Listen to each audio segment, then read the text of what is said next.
Howdy, Webbdagarna friends. I'm Rand Fishkin, co-founder and CEO at SparkToro.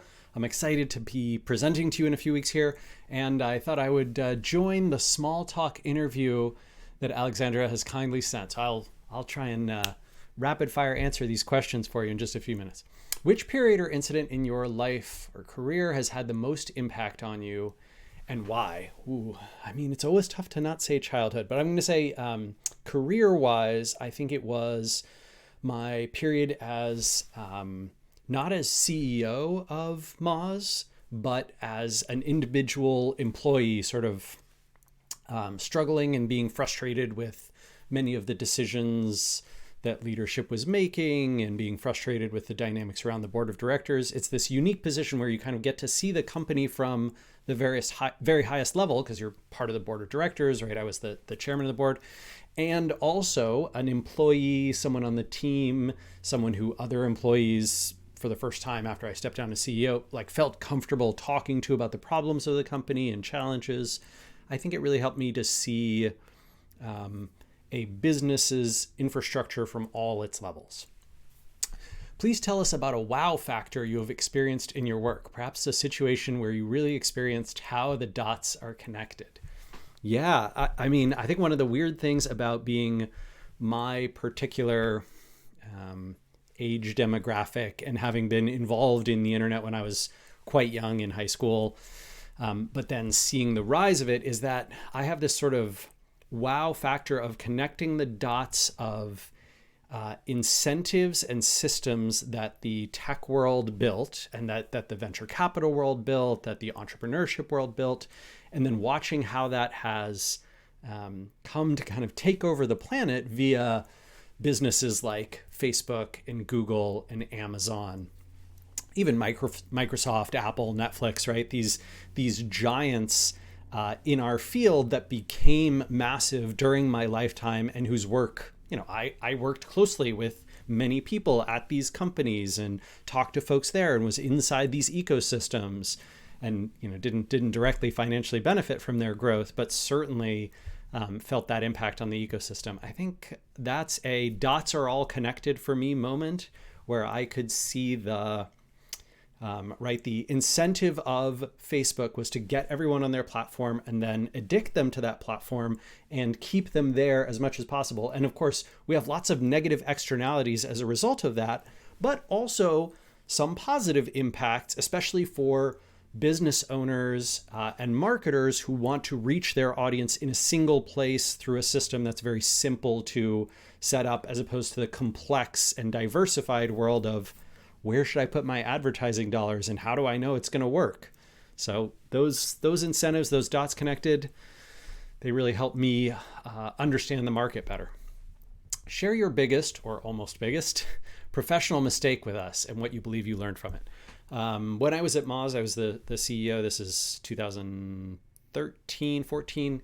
I made a decision that Moz should go broader than SEO, right? That we should try and target all these different niches of marketing, content marketing, social media marketing, and PR, and email marketing, and try and build a product that would centralize all those different functions, right? Because I thought that all of them were going to combine into one, and agencies and marketers and individuals on marketing teams in-house, that they would no longer be just an SEO or just a social media marketer, just a content person. This was absolutely the wrong hypothesis. That never happened. If anything, today, those functions are more split than ever. So wrong decision. And B, it made our product and our marketing far less memorable. And it made Moz feel like less of a company that was in your corner if you were part of our sort of community or fan base or a customer or a user. Huge mistake. I will never make that one again. I really want to focus exclusively on one problem set for a single audience that can really benefit from it in all my future efforts. Please give us a small teaser. What key takeaways can the Webbdagarna audience expect to take from your talk? So I'm going to be talking about how to break free from Facebook and Google's duopoly over online advertising and marketing, and how to put your dollars and your efforts into other channels and opportunities that may not only have better results, but also help your Google and Facebook ads and the investments that you make there perform better. So you should expect some both strategic overview, sorts of here's why you should do it. Here are some channels that you might invest in, some opportunities, and tactical takeaways for how to do those things. You are also known as a feminist. Well, I hope so. I hope we all are. Why do you believe some men resist to call themselves feminists, even though they believe in equal rights? I think that this is a brainwashing of many men, sadly, that they are conditioned to socially believe that either or both, that equality is somehow bad for them, that if women have the same rights that they do, that will mean lesser rights or opportunities for them.